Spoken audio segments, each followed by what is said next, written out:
Hi, I'm Kate Zaleski. I'm Charlie Roberts. Welcome to the guest list. Today on the guest list, we have two guests, a first for us. We usually kind of go a little bit of a shell coverage. We got man on man today. We're joined by Tom Barney, president of Sportservice, and Adrian Dishington, chief operating officer of Sportservice. Tom and Adrian are both within 6 months on the job in their new respective roles. So we're very excited to have them here today. Both of you are, in some ways, both new and not new in your roles, right? So, Tom, you're new to leadership of Sportservice, not new at all to Delaware North. Adrian, new to Delaware North, not new at all to a life in sports hospitality. So, why don't we start with Tom? Both of you give us your perspectives, a few weeks, a few months into your new roles, and what are some of your early takeaways? Yeah. First, it's exciting to be back in sports. It's sort of full circle for me because I started there 30 years ago. So much of what I know about the company is validated. We have amazing accounts. We have wonderful clients. We have great people, and the teamwork and camaraderie is as strong as it's ever been, and really excited to see that. And so, stepping back into that role of thousands of people working all in the same direction to deliver has been a great. I wouldn't say surprise because you knew it, but it's so fun to watch it. And it's so fun to see it on a day-by-day basis. The business is a little different than I maybe remember before. There's more complexity in it. The competition is slightly different. There's new players outside. Certainly the pace at which it's communicated from Instagram and Snapchat and social media is very different than previous roles I've had with the company and or other spots. And so there's a bit of learning curve, some internal and some external, and it's been fun. It's I think we're approaching 60 days, but what a fun-filled 60 days it's been. Adrian, what about you? Well, I mean, look, I was attracted to Delaware North a long time ago. I mean, I was the client at Climate Pledge, so I got the other side of the coin. I got Jerry and Jamie entertaining me instead of me now working for them. So there was a nice perspective there. But coming into this company and learning the relationships the company have, the thresholds that we're really got tremendous people, which makes this position so much easier to interact with and get involved in very, very quickly. So I mean, I'm having a great time. It's been fantastic so far. I didn't realize it was such a formal event today because Charlie's got his pants on instead of his jeans on, so it's nice to see that. But thoroughly enjoying it and looking forward to the next 120 days, not the next 60 days. So. Yeah, I was going to say, you're still both pretty early in your roles. How are you kind of thinking about putting your own stamp on the company? I don't know if it's necessarily a stamp so much as just a nuancing of leadership styles. Everybody's a little different. I've said a few times along the way to different people in the organization, Jamie and I have a lot in common of a financial background and how we think of things, but it's different of how we communicate and or how we lead. And I don't know if it's a different stamp as much as a nuanced difference of communication style or expectation or maybe how we hold somebody accountable might be slightly different. But I don't, the beauty of the job that we stepped into is it wasn't broken. I mean, it's an amazing company that's been thriving for so long, and so in some respects, it's like don't drive it into the ditch, but we're rolling along doing great, which is such a fun position from some of the other things that leaders are asked to step into and volunteer towards. And so over the coming year there'll be some nuancing, some slightly different approaches on things, but we're starting from such a position of strength, both in the industry and locally and even in the corporation, that it's not like we have to pivot hard and make a course correction. It's how do we continue to carry the legacy of Sportservice forward? And that's the daunting part and the exciting part of you're taking something that's amazing and trying to keep it amazing on a go forward. And so some small course corrections, but I don't think there's a big stamp to put on it, if you will. Adrian, to build on that, the two of you coming into your roles, very close in time, kind of happened by chance. Well, I don't know if I'm scaring everybody away because I'm on boss number 2 in as many months, so it was fantastic. But back to sports analogies, is a 1-2 punch with me and Tom, where he zig, zag. He knows the company inside out, back to front. I'm learning the company. I've got a, don't want to say this badly, but I feel I've got a lot more tenure in the sports world compared to Tom's from an operational You can say it, perspective. it's true. Yeah. No one's offended. So I think it's a great balance. I think the way we're looking at the business is how we can evolve it, how we can make it stronger and better. I mean, it's, as he said, it's not broken. It doesn't need repairing. It's a very round unit that keeps going round, and we're going to continue to do that. We're managing more in the middle of that unit right now because growth is hard to get. We saw that at the GLM. Our vision is to really dial in the middle where we can get some natural growth from in there to really get our cohesion together. So At the GLM, the opening of the president's panel, what did I say? It was you do fewer things better, but be excellent at what you choose to do. That there is a bit of that, if you want, on the periphery of the stamp of let's be amazing at what we choose to do, and that may require some saying no to things. Right? We've forever said our best business is retaining our current business, and so there are some chipping around the edges of how we do things that you'll see over time will be slightly different than maybe what we've done before. But on the same token, times are different, right? I mean, coming out of COVID and trying to emerge and rebuild a 105-year-old company required a different set of what we were doing as opposed to here we are rolling along, running down the tracks at full steam. What does that look like? It's exciting to be at the front edge of it, and I'm asking a lot of questions that are really provocative, and the team is reacting in a fun way of where are we going to be in 5 years? It's a fun spot to be in because there is a little bit of this honeymoon period of there's no silly question right now. And so I ask a lot of questions, and some of them I ask knowing that they might be silly, but I can get away with it. So why not?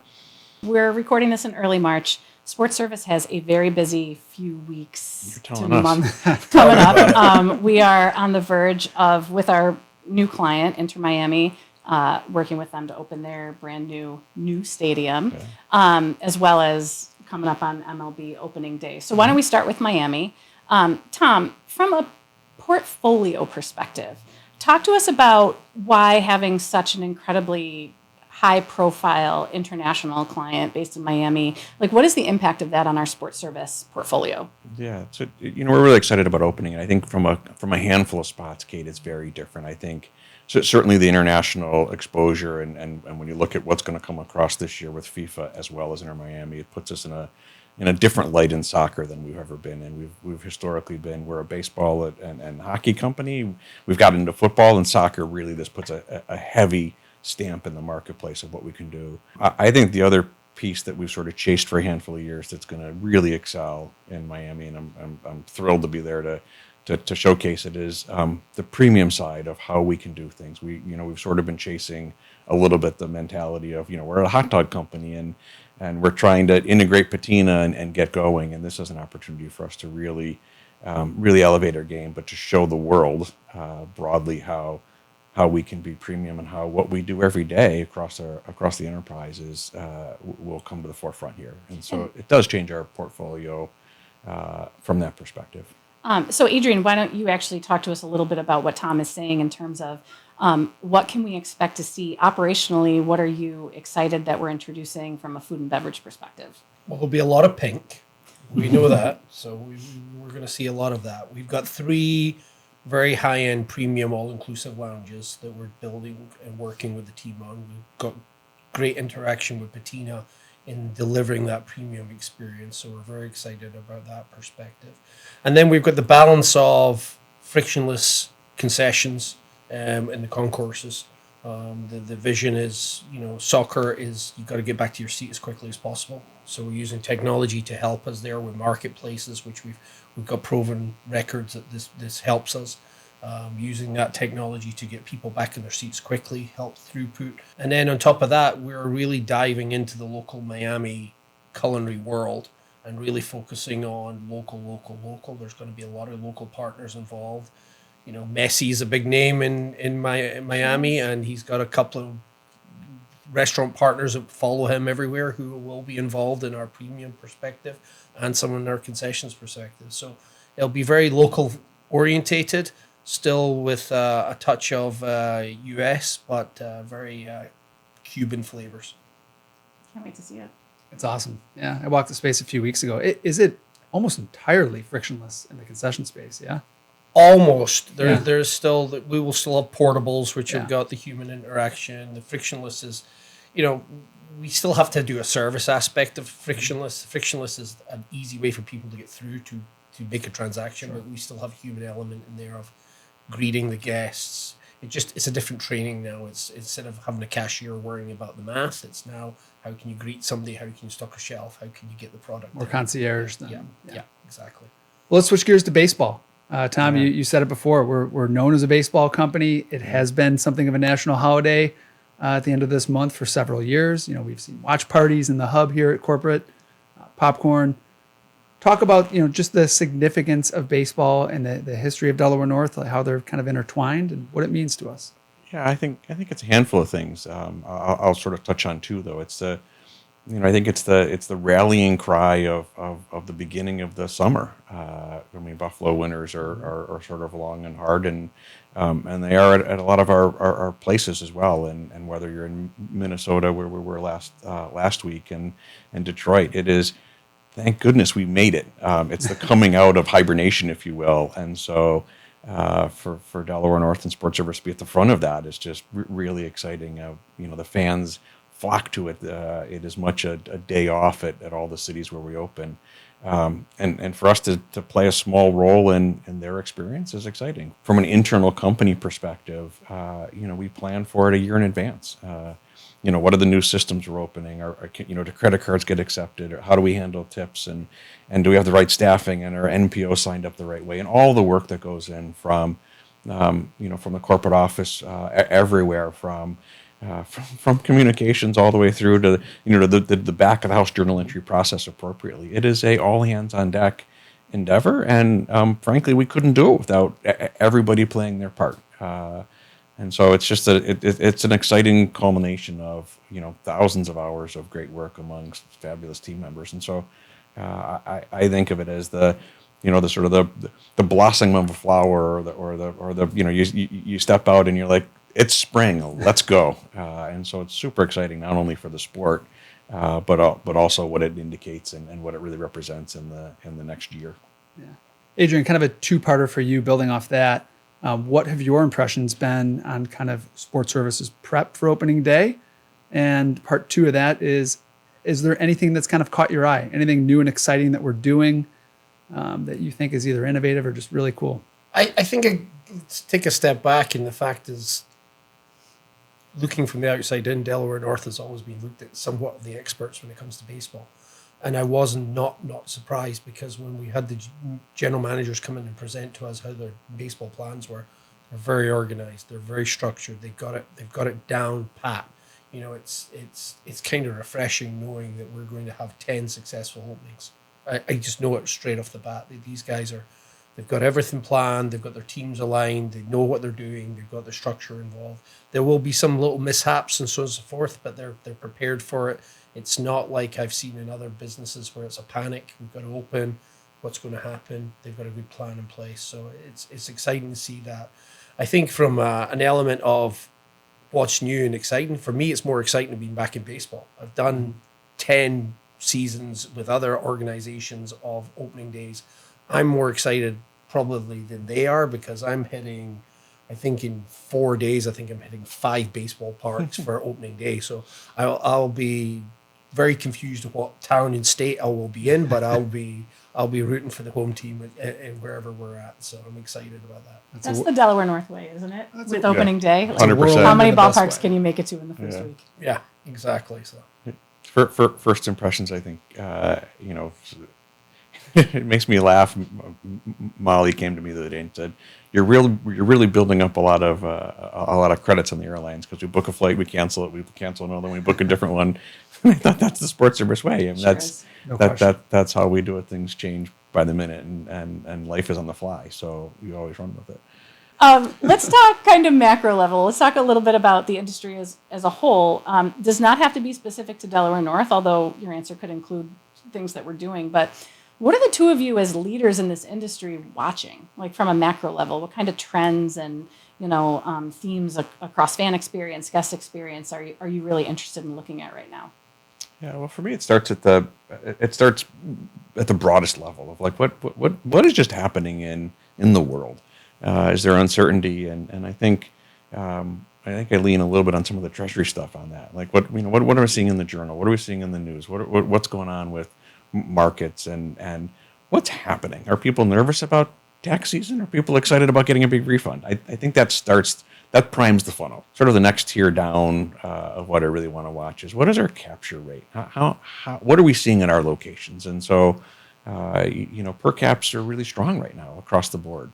People seem to be spending money with us, even though you read the broader economic indicator that things are still tight and inflation's a problem and gas prices are now going up in the last week. But they've chosen to spend when they do something. And so I think they're still very much in the moment of do what you're doing and enjoy it. And that's fun. It's exciting. And so I think our challenge or the daunting piece is to be there for them. Mm-hmm.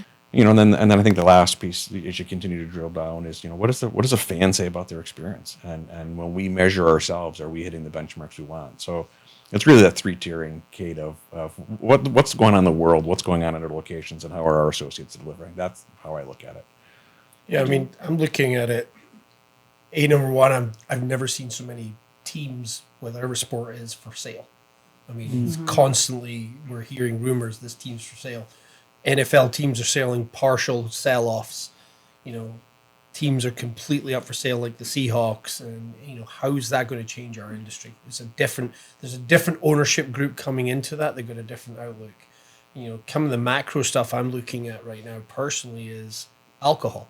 I mean, consumption of alcohol is dropping rapidly, but we are seeing when it's a fun, festive playoff experience, the alcohol spikes. So how are we going to need to change our menu mix? How are we going to change our trends to accommodate for a Tuesday afternoon, but a Friday night might be completely different because it's a big team competition, or we've got playoffs at Sabres, fingers crossed, and people will be excited and they want to go down and really enjoy themselves. So from that level, I'm looking at it pretty closely how we can make that spend change.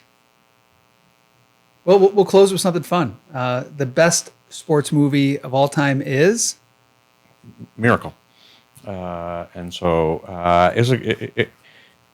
to me, it resonates on a handful of fronts. One, it is authentic, it is true, it is real, and I remember as a kid just being down the street watching the game, on the big box TV that we had above the fireplace. And so if I watch it now, you'll watch me cry at the end. I do every single time, and so it's just, to me, it's the greatest movie because and I can name a handful more, but I'm a sucker for the underdog. And when you get an underdog that rises and challenges and wins, it hits me right in the heart. And so among a great selection of them, I go with Miracle. That's great. There's so many, because we were talking about it just before we went on air. I mean, it could be Caddyshack, could it be Tin Cup, could it be The Natural? Remembering the Titans. So many good ones. There's so many good ones. Adrian, do you know The Natural was filmed here in Buffalo? No, I did not know that. Oh, nice. Yeah. There you go. It was on my list, but I changed my list this morning because I watched the F1 movie on the plane, and that who doesn't like fast cars? And we're starting F1 this. It starts this weekend. So, I'm a big F1 fan. I've followed it since I was a child with my father, so it brings back memories, and that's the first decent movie I've seen with that. But I mean, I'm trying to narrow it down to one, and I could give you 10. So. Kate, did you know that there was a Delaware North associate in The Natural, employed by Delaware North at the time The Natural was filmed? Peter Post. Well done. Thank you. Well done. So very good. I knew that. Wow, trivia table. Yeah. I know. We're just turning it into trivia hour. Yeah, she killed it. What do you think is the best sports movie? Along the same lines what Tom said, everybody loves a good underdog. If pressed, I'm going to go with Invincible with Mark Wahlberg. Yeah. True story of Vince Papale, going from playing backyard football with his friends and being a part-time bartender and out-of-work teacher to making an NFL team. Yeah. I mean, that's pretty darn cool. Hoosiers in the same light, right? Yeah. I mean, Yeah. Exactly. same sort of deal of like, holy cow. Yeah. Kate? You can't script the question. I'm not going to answer what is the greatest sports movie of all time. I feel like that's so debatable. So I'm just going to personally answer what is my favorite sports movie of all time. And sorry to be the single woman here on this panel, but it's A League of Their Own. Oh yeah, yeah, such a fun one. That's great. I also love that our international leader went with F1. Like you went with the all-American answer. You went with like exactly what the international answer would be. Yeah. That's perfect. Yeah. We're a well-rounded group here. Hey guys, thank you so much for the time Yeah. that you spent with us today. We were really excited for this conversation and really appreciate both of you not only giving us your time, but finding time that both of you were available at the same time, which can be very difficult these days given your travels. So Yeah, much less in early March. So, Yeah. Yeah. Thanks again. And Charlie, thanks for dressing up. I appreciate it. made the rest of us You look know, dress for your day, right? Just for your I'm day. the only one who got the memo. Of Well, it's been fun. Thank you for having us. course, Appreciate it. anytime. Thank you.